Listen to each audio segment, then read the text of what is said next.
Ever hit that big scary button that says delete forever and then feel like you just murdered a file in cold blood? You hover over it thinking, am I absolutely sure I want to do this?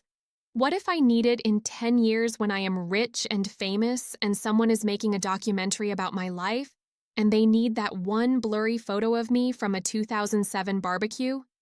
But then you click it, and the computer makes that smug little sound like, okay, it is gone. Forever. Except here is the twist. Forever is a bit of a lie.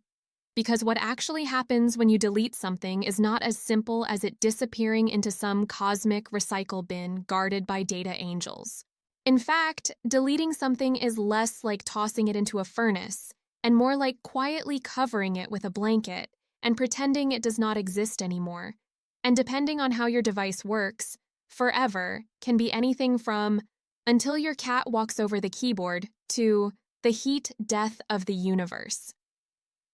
So let us start with what really happens when you hit delete, because your computer is actually a drama queen. When you delete a file normally, your system does not immediately rip it to digital shreds. Instead, it moves it to a holding area like the recycle bin or trash folder, which is basically the digital equivalent of putting something on the edge of the kitchen counter and telling yourself you will throw it away later, but secretly knowing you might fish it back out at midnight like a raccoon.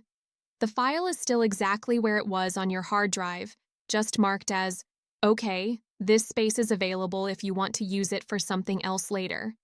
The actual data is still there, lounging in its little magnetic or electronic apartment, sipping piña coladas, waiting to be overwritten. But what if you empty the recycle bin or hit delete forever on Google Drive? Surely then it is gone, right?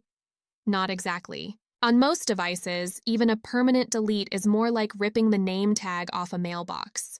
The box is still there, and all the junk mail is still inside, but now there is no easy way to find it unless you have the right tools.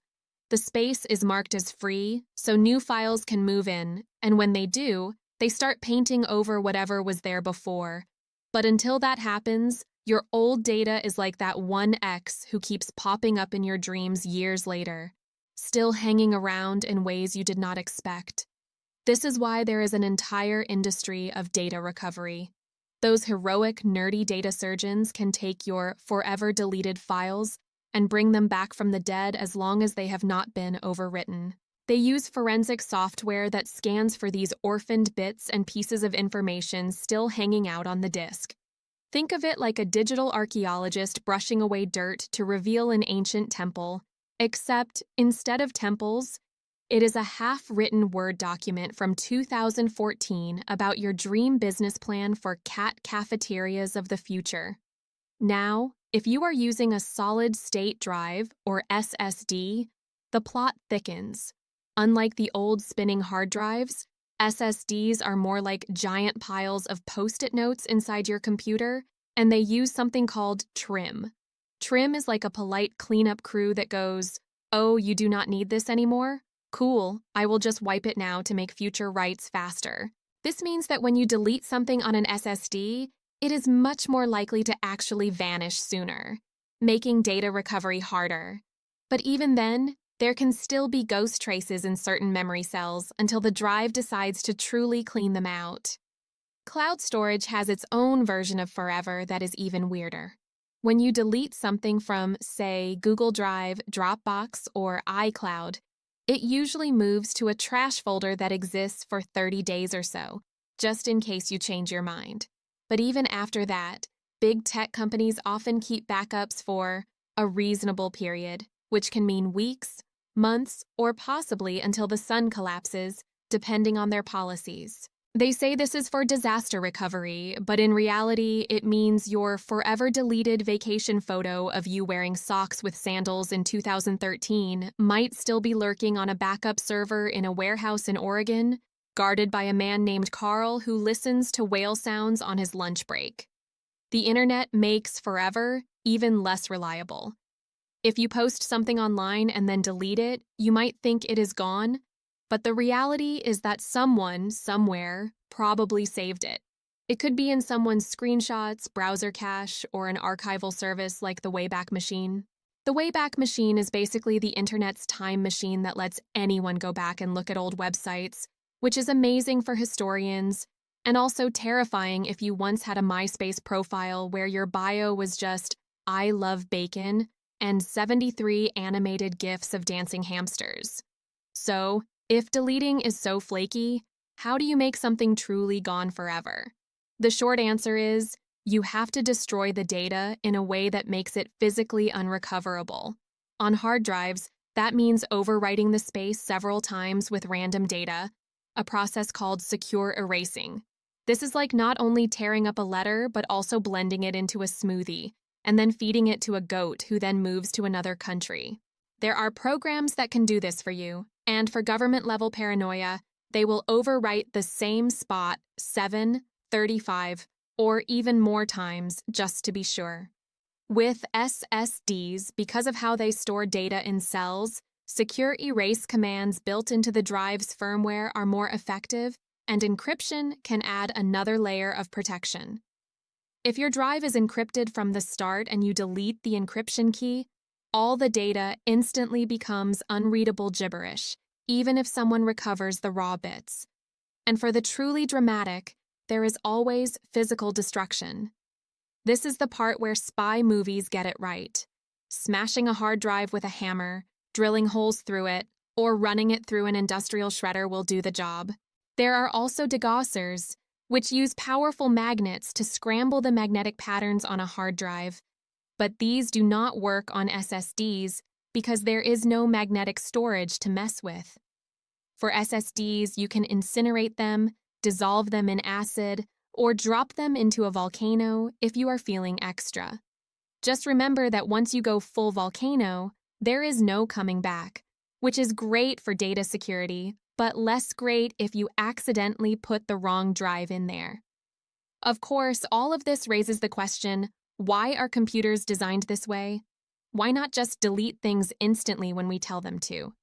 The answer is that most of the time, people do not actually want that. Humans are indecisive creatures. We say delete, but we really mean, just in case I change my mind, keep it somewhere for me. Operating systems are designed to protect you from yourself. If every delete was instant and final, the number of people screaming at their computers would quadruple overnight. The current system of soft delete first, then hard delete later, gives you a safety net while still allowing for real deletion if you put in the effort. But this also means that forever is a sliding scale depending on the context. On your computer, forever might mean until the disk space is needed. On an SSD, it might mean until the drive runs trim and clears it out. On the cloud, it might mean until the backup cycle ends, which could be months. On the internet, it could mean never, because humans are natural hoarders and love saving each other's embarrassing mistakes. And in the world of law enforcement and digital forensics, deleted often means give us a few hours and we can find it. So here is the practical takeaway. If you want to make sure something is truly gone, you have to take extra steps. Use secure erase software for your drives. Encrypt sensitive data before storing it so that losing the encryption key makes it instantly useless. And remember that once something hits the internet, you should assume it is permanent. And if you are getting rid of an old device, do not just factory reset it and sell it to some guy on Facebook Marketplace. Wipe it securely, or physically destroy the storage if you are paranoid about what is on it. In the end, deleting something forever is not really about clicking a button. It is about understanding how data is stored, how it can be recovered, and what steps you need to take to make sure your forever matches your definition, not your computer's. Because computers have a funny way of remembering things you wanted them to forget, and forgetting things you desperately need at the worst possible moment. And that is the irony of modern life.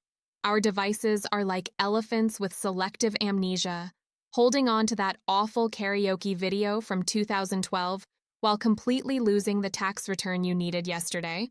So next time you see that delete forever button, know that it is not magic. It is just a polite suggestion to your device, and your device is going to smile, nod, and then do whatever it wants.